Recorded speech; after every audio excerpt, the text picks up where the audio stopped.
What's going on, everybody? Welcome to the North Shore 9 Postgame show powered by Primanti's. I'm Jim. With me is Neil. Neil, the Pirates dropped the home opener today, 5-2 versus the Baltimore Orioles. We will get to the game, but Neil, happy home opener. You know, it didn't come out the way that we wanted it to, but hey, baseball's back in the Berg. Yeah, I mean, the vibes were, at least from my TV screen, just seems so great. Even though it was disgusting outside, it snowed for half the game. Oh, we just lost Neil's audio there, but no, I mean, to kind of expand upon that, yeah, vibes seem pretty crazy there, especially early on. Like Jared Jones coming out right out of the gate, pumping high 90s, getting swings and misses on the fastball. That the first two batters struck out Gunnar Henderson, struck out Adley Rutschman. It couldn't have been a better start to the game for Jared Jones, and the crowd for the first was incredible. The crowd was everyone was going crazy. Codify on Twitter was posting, everyone was posting about Jared Jones sitting down Rutschman and Gunnar, and then he was good all day. I thought he was great. Yeah, like we'll get to his start, but yeah, pretty impressive stuff. That was Adley Rutschman's first strikeout of the season. So Jared Jones looked good, but the rest of the Pirates bats kind of cold. Again, just kind of like the weather. It was snowing, it was sleeting, there was hail at times. Pirates bats outside of Oneil, Cruz and Brian Hayes, both with good games, and Triolo added a homer late. But outside that, not a whole lot offensively happening for the Pirates. Some pretty rough at bats too, especially from like the middle of the order. 4, 5, 6, 7 combined to go 0 for 16 today, with 9 strikeouts. So not what you want to see out of the middle of your order. And to give Baltimore some credit, like this, they didn't do this against a bunch of scrubs. Like Grayson Rodriguez, I thought looked really good. He and Jared Jones kind of just matched each other pitch for pitch. 6 1/3, 2 runs from Rodriguez, 6 innings, 2 runs from Jones, both 7 strikeouts. It was a nice pitching matchup today. 2 young electric arms, and they didn't disappoint, and it was a tough day for the hitters. Yeah, it was. And the 4 through 7, that was the game right there. The game was our 4 through 7 hitters just not producing any. And I think that, we got we jammed the bases early with Grayson. We had a lot of people in scoring position early in that game, and we just couldn't deliver like Baltimore could. And that was that was the game changer, sadly. Yeah. Especially, later on, the Pirates were able to kind of scratch across a second run, but Baltimore was able to add on against the Pirates bullpen, which, we haven't been able to see really this year. The Pirates bullpens, up to this point has been able to kind of keep that deficit where it's been at, giving the offense some opportunities to come back into the game. Today, Ryan Barucki gives up 2 runs. Hunter Stratton gives up a run. So the bullpen doesn't really get the job done. And ultimately that ended up being the difference, but let's get into this game, right? So home opener, I think it was 35 degrees, something like that at first pitch, freezing weather, not really what you wanted, not really baseball weather, but PNC Park was packed. Jared Jones on the mound, blackout, the fans showed up. It was a really, really good atmosphere. If you were at the game and you're tuning into this show, put it in the comments, comment how the game was. I want to hear how the game was, but on TV, it looked pretty electric, especially that first inning. Right out of the gate, Jared Jones just flashes that fastball, and it looked unhittable. And it's not like he was doing it against some scrubs like he was doing against Gunnar Henderson and Adley Rutschman. So a lot of Yeah, a lot of excitement early on, but I mean, tell me, what did you think about Jared Jones tonight? He was really good. And I think I wrote a little earlier, like in spring training, about how like location might be something that's going to bother him, and I think that was the case with the home runs to O'Hearn and Gunner, where he just kind of left fastballs out in the middle of the plate, and MLB hitters are good, but I mean, I think Joe Block tweeted out that he's tied Shohei Ohtani with the most whiffs through 2 games. That's so good. Like his stuff was electric today. And if he misses a couple of times, like you can live with that, but he was awesome. Like against a good team, who is really good at hitting. I thought he was it was a lot of fun to watch him. He's electric. Yeah, it was a really good start. So the stat that you mentioned, so since 1988 when they kind of started tracking these, I think. But since 1988, the most swings and misses in a pitcher's first 2 major league starts, 43, and that's Jared Jones and Shohei Ohtani. They're both tied with 43 for the most. So pretty impressive company by Jared Jones. Again, I think he had 20. I think his first start he had 22. This start he has 21. So yeah, that fastball in particular, he was locating it at the top of the zone, and he was even throwing some right down the pipe, and Baltimore just could not hit it. Oh yeah, especially early on, like hit Santander, who's a really good hitter. Yeah, just getting blown away with his fastball, and that was special. Like he is a special type of talent. Yeah, and he deserved better than he deserved a little bit more offensive support today.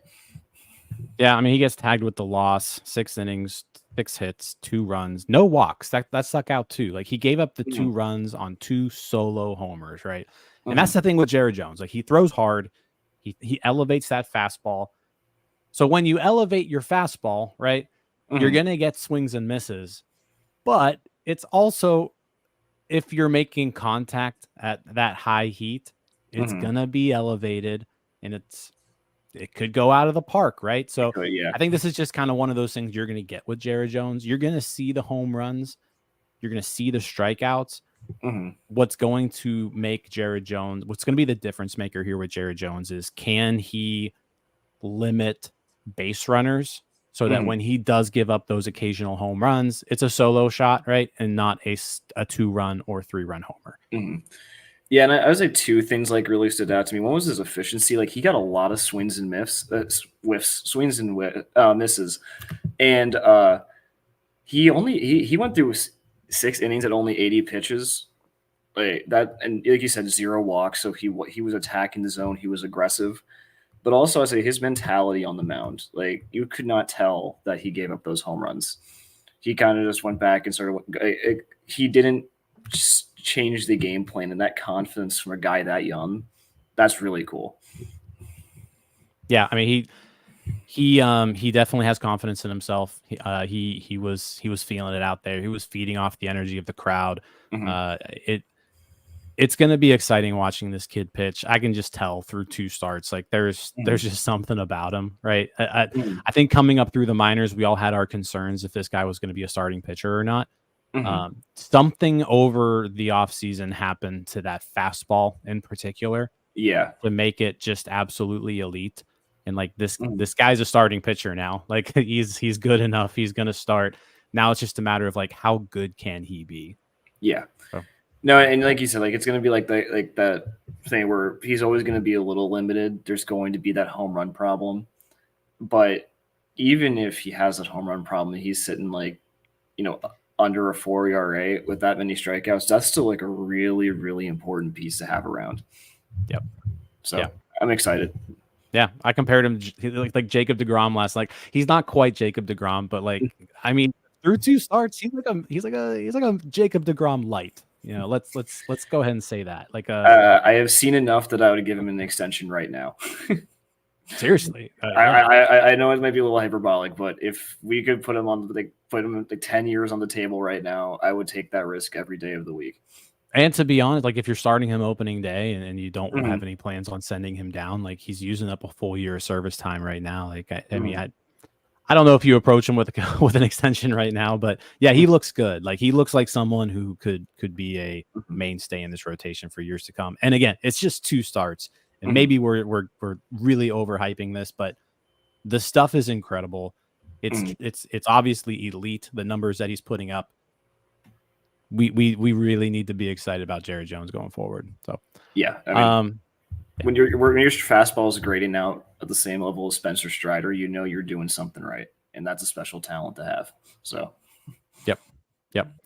On the offensive side of things, again, especially early on, I think at one point I tweeted it out, but Oneil, Cruz, and Brian Hayes were 5 for 5 at one point, and the rest of the offense was 0 for 18. Jared Triolo did add a late solo homer to at least give one hit to the rest of the team. But let's talk about Oneil Cruz. I thought he had an excellent game at the plate. Going the opposite way with singles, working counts, two strike approach, putting the ball in play. His first 2 hits were really just getting the barrel to the ball, poking it out the opposite field. He started off 2 for 2, and then he finally got a hold of one. He hit his second home run of the season off of Rodriguez in the 5th. He's looking good. He's looking good. 3 for 4 today. His batting average now 344. Like I said, putting the ball in play as much as he's doing. He's so fast that like if he puts the ball in play, he should have a fairly high BABIP. But 344 average, 382 on base percentage, the slugging up to 531. So the OPS over 900 now. Great start to the season for Cruz. Yes, but and especially after like facing 5 lefty starters to start the year and managers intentionally making sure that he can't see righty relievers. Like, yeah, it's about all you could ask for. Like 2 home runs through 7 games or 8 games. 2 home runs through 8 games. Like that's exactly what you want to see. Like, I was surprised to see him have so many hits out to the opposite field. But if it works, it works. Right. I want to see them. I want them to let him run more on the base paths. I could see that. Yeah, I agree with you. But at the end of the day, too, if like being less aggressive on the base paths means he can stay healthier, like not pushing him, maybe I'm all for that too. But I don't think Oneil Cruz is going to hit 340. But never. If that average, like I was thinking he was going to be like a 250 guy, but like if that average can be like close to 300, even like that kind of puts him in a different stratosphere than I thought he'd be. Yeah, and the strikeouts will catch up to him, I think. But no, I mean it's definitely a different approach. Like in 2022, like his first full year, he was kind of selling out for power all the time. He's gotten a lot better at like protecting the zone, and I can't believe he's one of the few hitters it feels like with situational hitting awareness. But he's really, guys. Yeah, it really is. It really is. Brian Hayes again, also another good game. He started off 2 for 2 with a walk, got out in his last plate appearance, but he just keeps hitting 2 for 3. He's hitting 324, OPS over 840. Good defense today too. I think it was good to kind of see him. Maybe it was because he officially got the Gold Glove today before the game. So he's in possession of the Gold Glove, so he can go back to being Gold Glove Brian Hayes. But I thought he looked really good today. I was at the game. Did he get charged with an error yesterday too? He did. Okay, I thought it was, but I couldn't be sure. So I was like, that's 3. But yeah, no, he was great today. It's just been a pleasure to watch him hit now. I never thought like his hitting would take precedence over his fielding at any point. But no, he's been great, and he kept getting on base. He kept giving us opportunities to score runs. And that's really all you can ask for a guy who struggled as much as him. And he's continuing it. It's a continuation from last year, and that's the fun part. Yeah. But we'll talk about some of the issues now on offense. Like I said, Cruz, Hayes looking good. Brian Reynolds should have probably grounded into 2 double plays, but he got bailed out on a Jordan Westberg bobble in the first inning. And then, Cruz was on base the second time, which allowed him to just kind of get a ground out, but not the best game for Reynolds, but Sawinski, McCutchen, Tellez, Davis.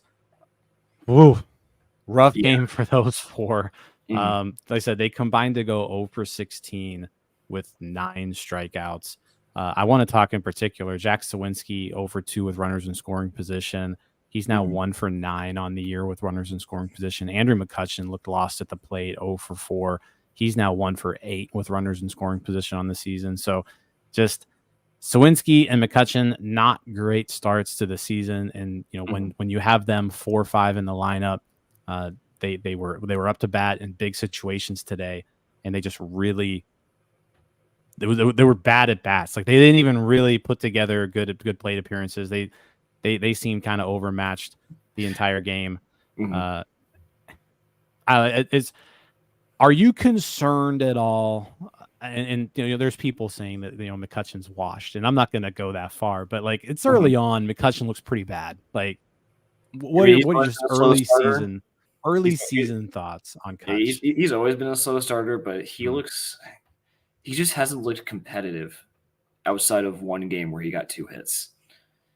And it's not what we're used to with Kutch. I know he's not the young superstar that he used to be, but I'm kind of concerned just because of how uncompetitive he looks at the plate. He hasn't looked comfortable. He swings and misses it a lot, so I'm a little concerned. I know it'll pick up. It's like in some capacity, yeah. But when you need more from your DH, if he's going to be hitting the middle of that lineup every single time he's out there, I think he's got to get moved down until he figures it out. Yeah, and maybe it has to do with like he didn't get a ton of playing time in spring training, so maybe his timing's a little off because you can tell like the timing is off. He's behind on a lot of pitches. That's where those pop-ups are coming from, right? If he's putting the ball in play, it's just going straight up in the air. It seems like. So yeah, not the best start to the season for Kutch. It would have been pretty cool, like getting number 300 at the home opener. Like that would have been just like the perfect script, right? But that didn't happen. Like there's some comments here, like maybe it's time to get Olivares, a little bit more time. We haven't seen a whole lot of Olivares, so maybe we see a little bit more of him in the coming days. Henry Davis too, my dude. Like, hey, I will defend Henry Davis to the very last breath. But he is in a bit of a slump. He had 2 hits in that first game in Washington, but since then, 0 for his last 12. He struck out 3 times today. Again, also just looked completely overmatched. He seems the issue right now that I'm noticing with him is he's having a really hard time on balls on the inner half of the plate, like balls that are either off the plate or on that inner half. He's not really getting extended. He's getting jammed up on those, and then he's not catching up to those high fastballs. So it's weird because before, like last season, this too well. You wrote like a 6,000 word expose on Henry Davis and how he can't hit sliders. Right? He's actually doing a good job. I feel like he's laying off the breaking pitches. Like he's letting them go for balls, but it's the fastballs either up or in he's having issues with. Yeah, and I don't know if that's a new swing, but you're right. Like it hasn't been the sliders, which has been the weird thing. Because if you told me at this point, like if you went back in time and told me, oh yeah, Henry Davis is managing sliders pretty well now, I would have thought he'd be hitting like Brian Hayes is hitting right now. But yeah, I don't know if it's a new swing that like he's just behind on these fastballs, but he also just does not look comfortable at the plate at all. Like today, I think especially today, I mean, it's a little harder when you're in person to see, and you can tell me if you look overmatched in the National Series, but today it did not look like he was ever going to put a ball in play. And yeah, it's rough when you need him to be good. Like if he is not good, you're now starting to see like a couple black holes in the lineup, and that's going to be a big problem. Yeah, we talk about like this lineup and the length, and it definitely has length, and it has more length than it has had really in the near recent history, right? Yeah, like these are at least major leaguers, in this lineup, but yeah, like if Henry Davis is firing on all cylinders, that just makes this lineup that much better because right now it seems like Cruz, Reynolds, Hayes, like you can rely on those 3, like they're putting together good games day in, day out. Michael A. Taylor's looking like he's at least giving you good at bats. Jared Triolo's always giving you good at bats. You know, he's got somewhat limited at the plate there, but he hits the homer today, right? I didn't see that coming with the weather, but he puts a charge into one, gets his first home run of the season, which is nice because I think a lot of people were trashing on Triolo yesterday, saying that they were kind of fed up with them. So it was good to see the home run from Triolo, but that middle of the order, you're not going to win very many games when 4 through 7 go over 16.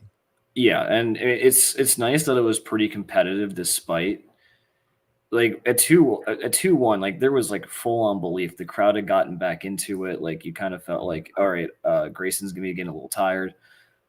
But yeah, when I think it was those 2 back-to-back pop-ups with runners in scoring position from Kutch and Sawinski, stuff like that just really takes the wind out of your sails. And I'm glad that we have the power. Like those 2 home runs are great, but the Orioles had the power, and then they were also able to string hits together, which I think the Pirates just really struggled to do today. And that's because 4 through 7 couldn't hit. And yeah, that's the story. It's the story of the game, which is sad, but you can't, like you said, you can't win them all. Yeah, I mean it's they're still 6-2. They're still in they're still in first place. Like we're sitting in a pretty good spot right now. But yeah, that was today. Like I said, glad to see baseball back in Pittsburgh. Hopefully the weather gets a little bit better over the weekend. I haven't checked the Pittsburgh forecast, but hopefully the weather gets a little bit better and the fans back home in Pittsburgh can see some good baseball games and not freeze to death. I hope so too, because I froze to death for 3 straight days. It was not fun. I mean, I enjoyed being at the park, but no, the weather's been miserable all week. But yeah, hopefully Bailey Falter holds the line tomorrow.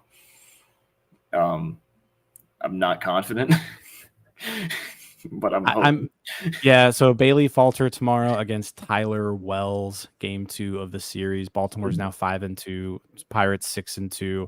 I want to see them use Falter a little bit differently. Like when they said that Falter was going to be the starting pitcher, I didn't really think they were like, yeah, Falter's going to go out there every 5th day and try to throw 5 innings, right? I wasn't expecting that to be the plan. So I would like to see them maybe use him as just someone like, hey, let's get Bailey Falter one time through the order, right? Yeah, and then let's move to the next guy. But yeah, we'll see how he does tomorrow against the Baltimore Orioles and Tyler Wells. But you got anything else to add today? I mean, the Pirates again, bullpen. Brucky gave up 2 runs, which was not like him. But that inning too, like Baltimore didn't hit the ball hard off of him at all. I don't think that they was hit a the single most ball frustrating part. Is that inning was like, that was just so frustrating seeing them dink all those hits in the left field, like that. The Adley Rutschman hit that really should have been caught.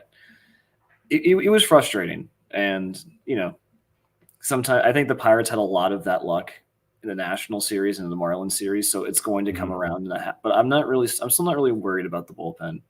If those are the type of hits the bullpen are giving up, or even like that Cedric Mullins home run, I don't think that's a home run in a whole lot of parks. That's true. I mean, if the fence is 10 feet farther back, that's that curse foul. So like, I mean, you look at the homers today, yeah, like that home run. If in most ballparks that's foul. And I think the Ryan O'Hearn home run was a home run in one ballpark, PNC Park. And then the Gunnar Henderson home run, it was a homer in like half of the ballparks. That was a full on. That was a tank. But it scraped the wall. Like Michael A. Taylor was 2 feet from catching that ball. Yeah, that's true. So it's yeah, I'm not like, this is just, it's baseball. You're going to lose some games, right? Like there's nothing for me. Like I'm not looking at this game and saying like, oh man, it's over, right? Yeah. The Pirates played a game against a really good team and they lost, and things didn't go their way. But hopefully they can take. I just want them to take one out of this series. Like obviously, at least 2. That's ideal. But if they can take one game here, keep some momentum going, go into the next series at 7-3. Yeah, you feel a lot better. We're sitting pretty. Yep. I think today was just annoying because of the way the Orioles scored the runs, especially off the bullpen where they just put it out of reach, because it just felt kind of fluky. But the Orioles are just that good of a baseball team. They do that all the time. Yep. So it is what it is. Yeah. But Paul Skeens is about to pitch, I think. I was going to say it's 7:06. Paul Skeens is on the mound just about now. So let's get out of here so we can get everybody to watch Paul Skeens. Appreciate all of you all tuning in. No sandwiches today with the loss. So hopefully we've got some sandwiches to give away tomorrow. But appreciate each and every one of you. Please like the video, subscribe to the page if you haven't already. We appreciate all your support. If you do choose that you want to support us even more, you can click on the join button. And you can become an NS9 member. We've got like almost 40 members already. So pretty awesome stuff there. So appreciate each and every one of you guys. Pirates lose 5-2. They are 6-2 on the season. We'll be back at it tomorrow with another post-game show. And hopefully we got some sandwiches to give away. All right. Sounds good. I'll be on tomorrow, I think. So I'll see you all tomorrow. All right. See you, everybody. Thanks for watching. Hey, you all, thank you for watching. I know we try to provide the most entertaining content that we can, and we'd love to spread it to as many people as possible. So I know it doesn't seem like a lot, but if you could take the 5 seconds to like this video and subscribe to the page, it helps out so much more than you know. Thank you, and let's go Bucks.